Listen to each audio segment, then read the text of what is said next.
welcome to This Just In with This Just In, Justin Core.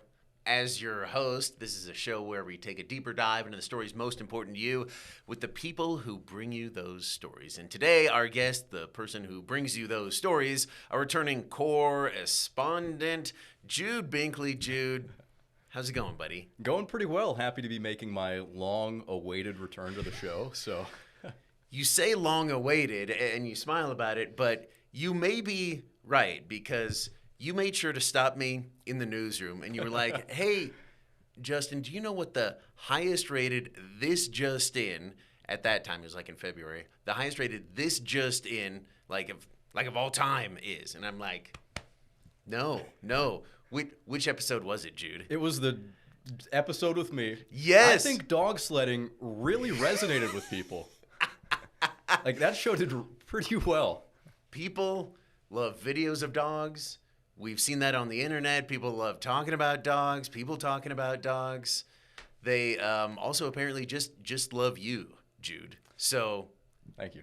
I don't know about that. I think it's the dogs, but it's never a bad thing to take a compliment well. So I appreciate you doing that. They also, maybe Jude, because we talked about this when you were on as well, just like ultra marathon running. Because Jude, you're an ultra marathoner. Now tell people about exactly what that is, as Ani takes some video here and pictures of your body absolutely destroyed after an act of endurance that no one should be forced to endure. yeah, so ultramarathon running. An ultramarathon is any distance longer than a marathon, which is 26.2 miles. Okay. So an ultramarathon could be a 50K, it could be a 50-miler, it could be a 100-miler, which I've ran 2 of those before. Wow. This race was a set time.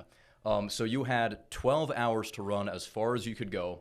I ran 52 miles. I got second place male.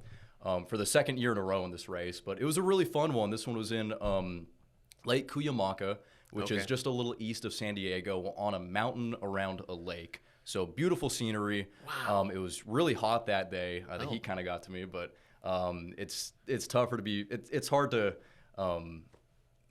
I don't know. Just running in Southern California is really beautiful. So Yeah, especially around San Diego, but it was hot that day already. yeah. Huh? It got in the Jeez. 70s, maybe the 80s, and heat made me a little nauseous this year, because last year I got second as well, and I went 54 miles. So step back a little bit this year, but I think everyone did.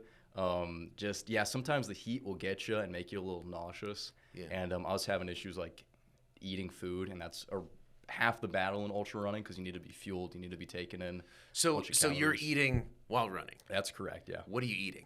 I eat like a child during these races. So like pizza, I do- Doritos, ice cream. What are we talking about? I do a ton of the Uncrustable sandwiches, peanut butter and Really? jellies. I do applesauce. I do chips. I do bananas. I also have like running gels and electrolyte mix. Right, But right. yeah, I kind of eat like an 8-year-old. Just kind of whatever goes down easy. And that's like been, you kind of have to practice eating in these races. Right, as while weird you're as it running, sounds. and not like when you're like cutting up roast beef or something. It's like, oh Yeah, no. and just make sure like your body's able to keep it down. Because the first couple races I did, I treated it like an eating competition, and I made myself sick, because you're bouncing around, you've got all your stomach acids kind of going, and yeah. So there are certain foods that are going to work with that. Yeah. Yeah, Unlike- they always say nothing new on race day, so I've always Oh, stuck okay. to Uncrustables, applesauce, and Hawaiian sweet rolls. Yeah. So you don't end up like Michael Scott on that 5K on The Office. You can go back and watch the episode. Bottom line, pasta Alfredo, not a great idea. I do that the night before. Are you serious? Yeah. Wow. Take that, Michael Scott. Okay, so you talk about Uncrustables. I have heard, believe it or not, that they are absolutely the most popular thing at NFL training Yeah, tables. teams go through like thousands of them a week. So it's apparently is an elite food. What is it about the Uncrustable? I just think peanut butter and jellies are a universal experience. Classic. Everyone grew up eating them here in America. Yeah. In my case, in running, I can just throw them in my pack, and they'll kind of thaw throughout the day, and I'll eat 4 or 5 during a race. Oh, yeah, absolutely. Gosh. And when you're on sort of more of a track like you were here, there were, when nature calls. Is that slightly more convenient? Yes, it is, because Okay. there are porta potties on course, but Fantastic. I have, toilet paper in my pack. During, I did the 100-miler in Texas in February. That was a lot more remote. Bonkers. Yeah. That was not on a track. That was just That was out on a Yeah. nature preserve in East Texas, almost Jeez. Louisiana. So, yeah. Ugh. That sounds terrible. And that was 29 hours of running. So you're out there for a long time. Do you put like earbuds in? How do you keep from getting bored? Yeah, You're just thinking about the exhaustion. I download a lot of podcasts. I make a set playlist for each race too. Nice. That will be like 20 hours of just random music that I'm kind of feeling, because you're out of cell service typically. Okay. What's like your favorite artist to listen to? Ooh, I know we talked about this last time, but Creed. I do a lot of Creed. It gets me hyped up. It's, classic music. But then it's just kind of whatever I'm feeling. I try to do something that relates to wherever I'm running. Gotcha. So I know, like, last year I did a race across all the Florida Keys, Key Largo to Key West, 100 miles. Whoa. And I had a bunch of Jimmy Buffett. I had a bunch of, Florida music. So I tried to, dedicate that race to, and I ate at Margaritaville after we were done. But I tried Nice. to, make those songs appropriate. And then for this song, or for this race, I had, like, San Diego by Blink-182 and kind of California. Yeah. A lot of... And of course, I'm sure you listened to a lot of Madison Proof. Of course, yeah. Yeah, she just had her performance. It was great. Yeah, it was great. You might have been sick for that. It's fine. I know you tried to be there. Okay, before our first ever break, and we'll talk about that. Why? Why put yourself through this? But look, I'm no doctor, but I don't think the human body was made to run 50 or certainly 100 miles at a time.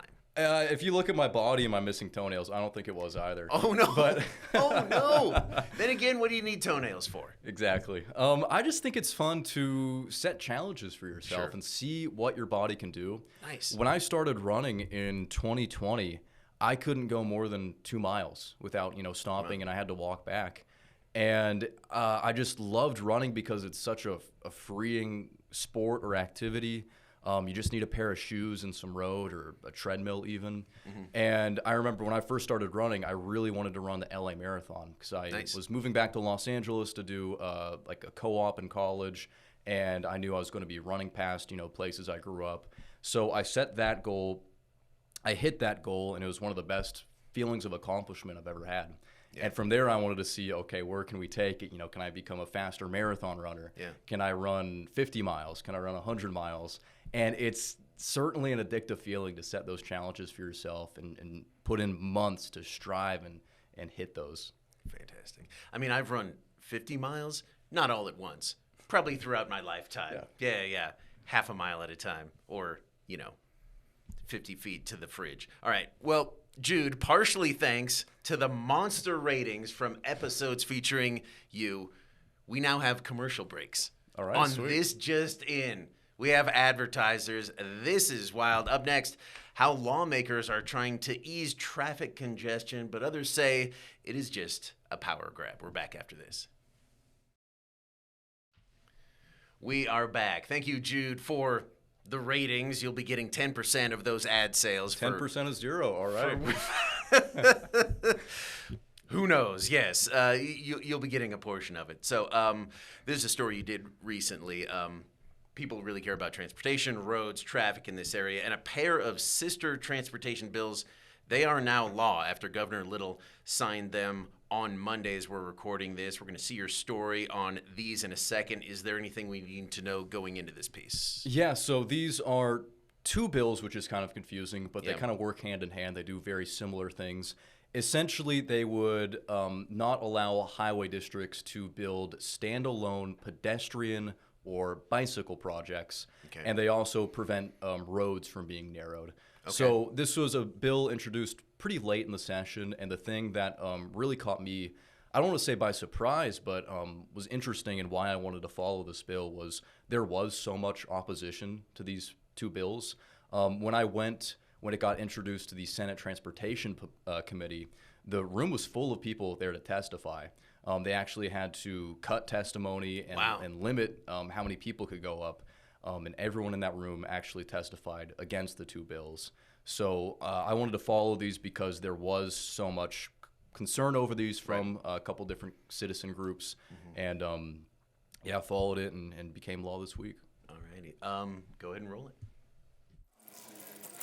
Spinning spokes represent more than recreation. It's a movement. In Boise proper, we are seeing a surge in bicycling.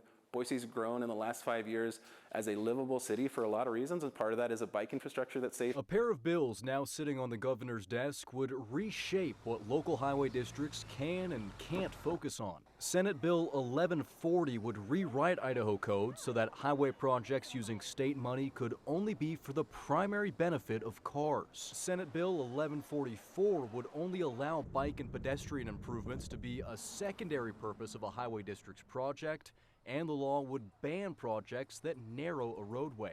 Groups like the Boise Bicycle Project say the bills push pedestrians and cyclists to the shoulder. If you think about how much Boise or Idaho in general has grown in the last 5 years, there's going to be a circumstance where we have to retrofit a road for a crosswalk if there's a new elementary school, if there's a new apartment complex, for kids going to school. And unless, with this language of this bill, unless we're doing it for a car first, we will be unable to do that. So extrapolate that into what that means for the safety of all road users. Using our roadways is critically important for how we get around, how goods get around. And these two bills would effectively restrict the ability of local highway planners and road designers to manage the roads for pedestrians, bicyclists, and others who might not be in a vehicle. The bill's sponsors say the two bills aim to ease congestion on the state's roadways and ensure fiscal responsibility to make sure money for roads goes toward road projects.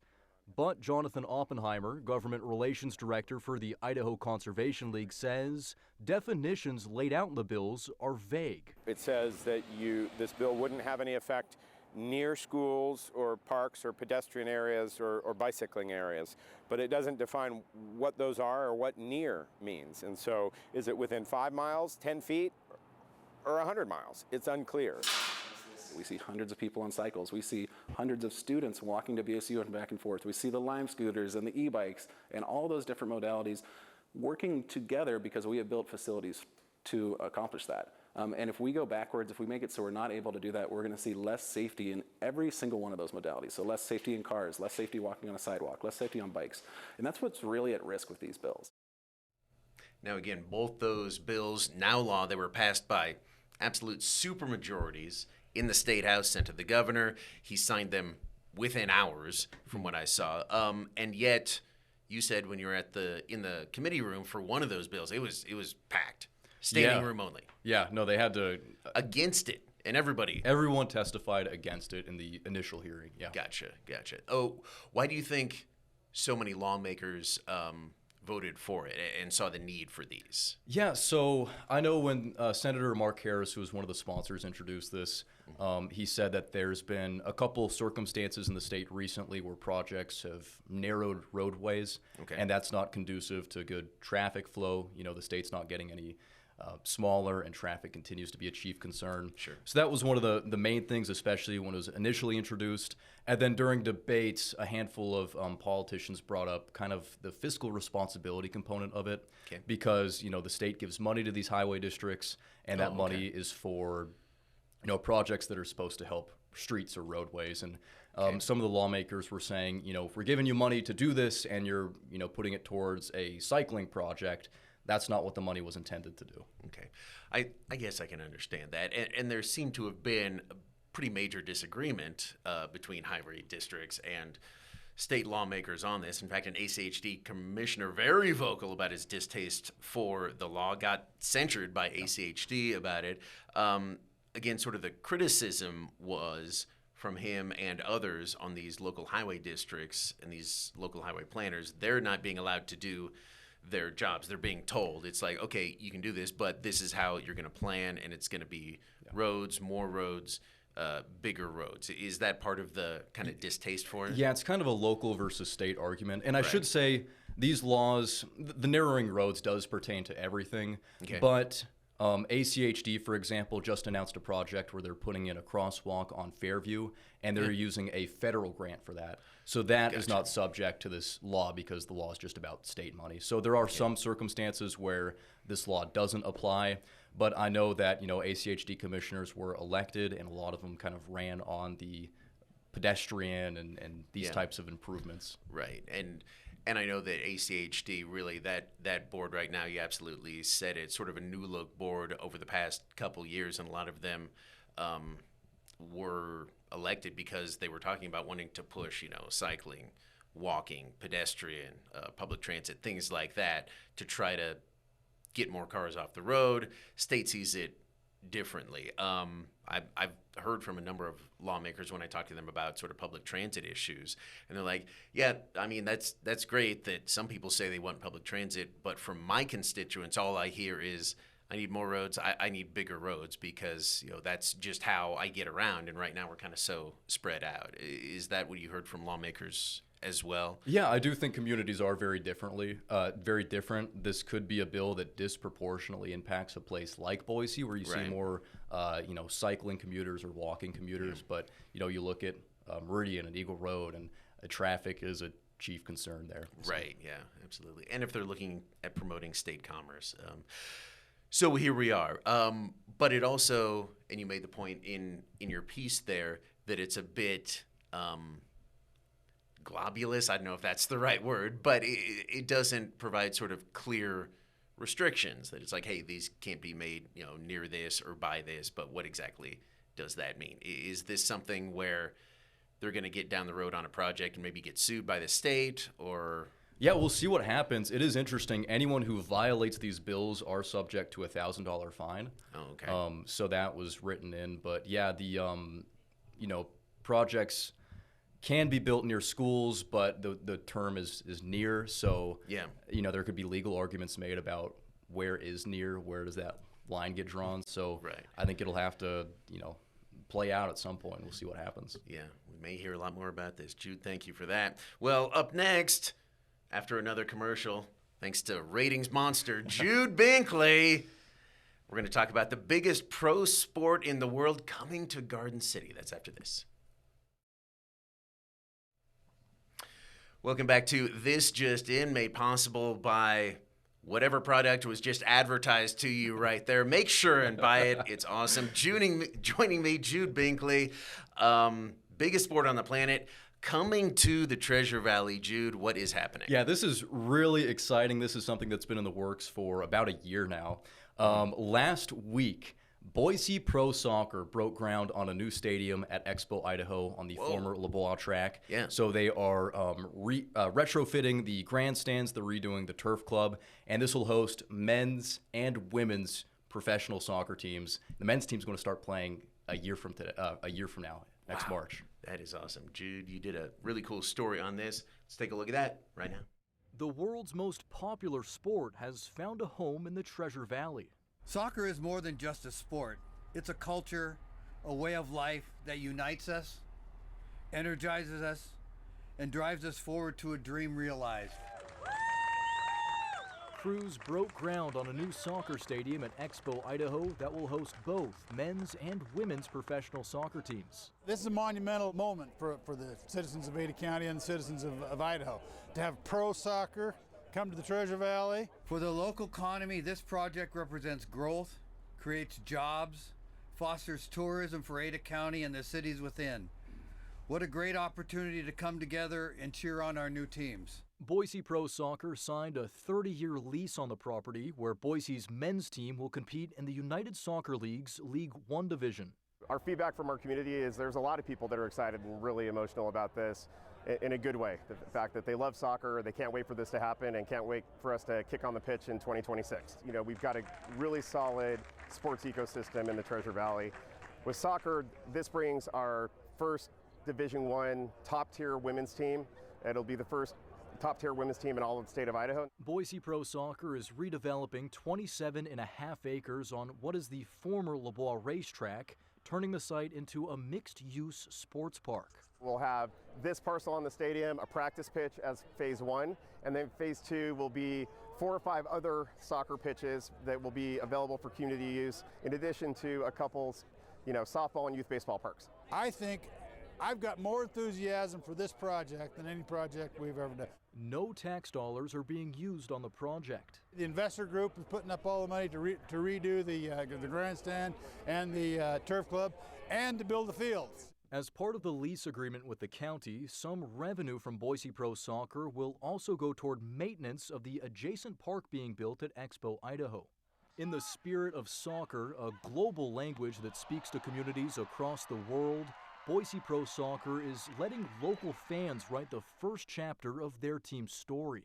We'll actually be meeting with the community publicly over the next 3 or 4 weeks, having listening sessions, really defining what's most important to Boise and the Treasure Valley, what colors make sense, what names they like the best, and then probably in June, we'll be able to release our crest, our brand, and our colors.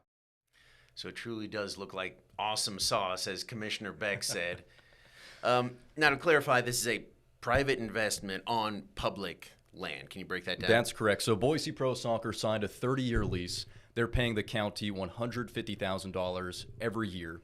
The county keeps the land, and then there's also the revenue share. So some money that Boise Pro Soccer makes will also go toward that park being built at Expo, Idaho, that kind of nature park that's also under development. So I think it's a pretty great deal for the county. All the commissioners were pretty excited about it.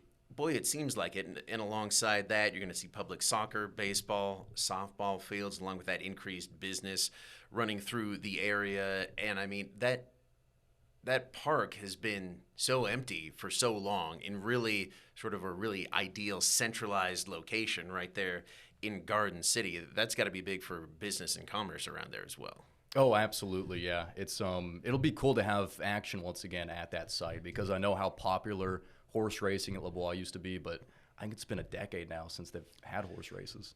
Been a bit. Now, soccer, obviously the #1 sport worldwide. Here in this community, though, not so much. Do you think that there's going to be enough support for this thing, enough people getting out? I think so. There's been exhibition games in the past at Rocky Mountain High School, and there was one on the Blue a couple years ago, and I heard that those did pretty well.